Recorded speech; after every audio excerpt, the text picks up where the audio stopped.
Welcome to the Parsha Perspective.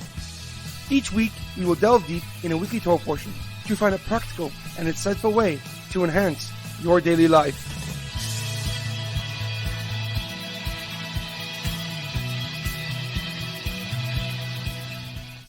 Thank you for tuning in.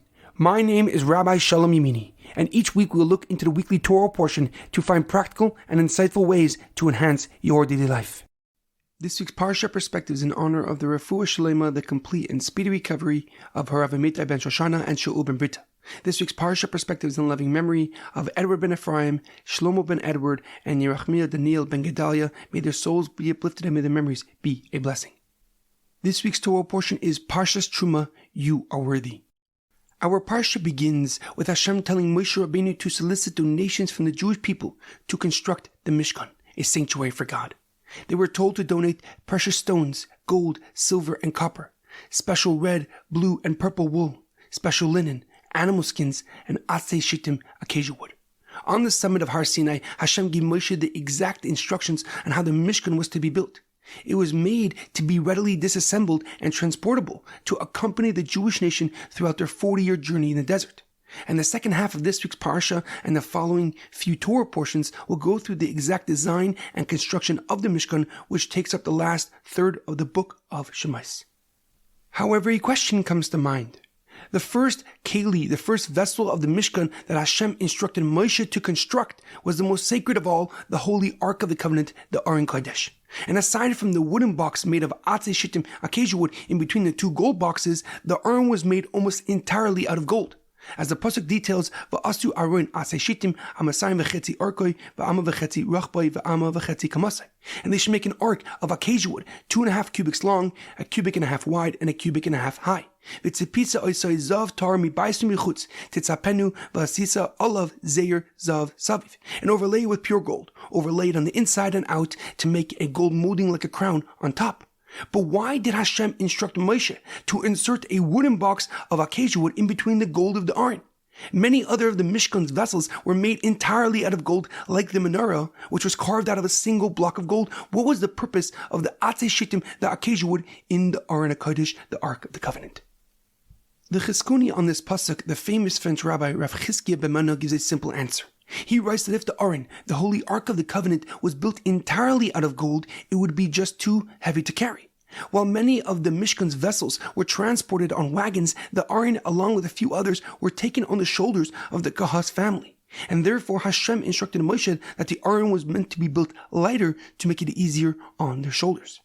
We see a similar idea by another vessel that was carried, which was called the Mizbeach HaZav, the golden altar. And it was used for the Ktaris, the incense offering.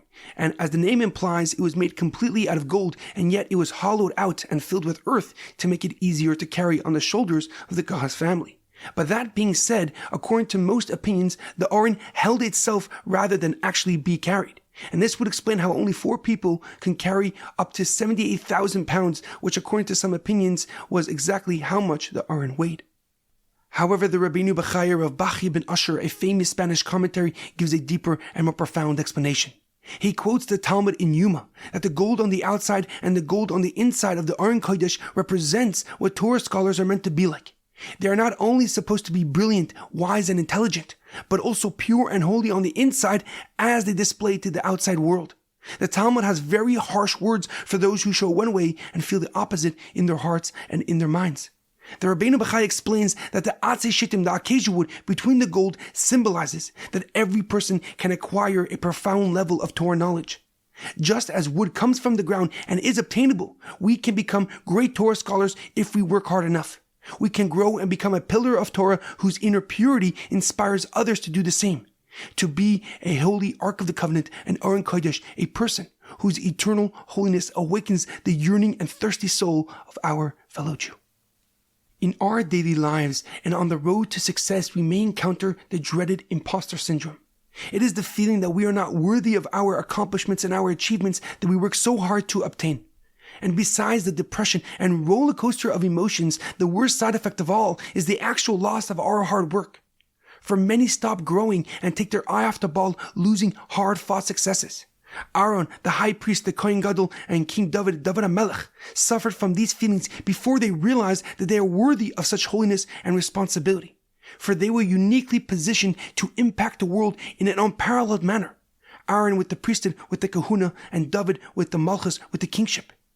The first step in overcoming our imposter syndrome is recognizing that we are placed on this earth for a unique and singular purpose that no other can accomplish. And our influence and effect over our family, our friends, and the society at large directly correlates with our soul, the one-of-one part of God within our hearts. There's a powerful quote by Rabbi Lord Jonathan Sachs of blessed memory. Life lives in the tension between our physical smallness and our spiritual greatness. Life is short, but when we lift up our eyes to the heaven, we walk tall. Have a meaningful Shabbos and a joyous Adar.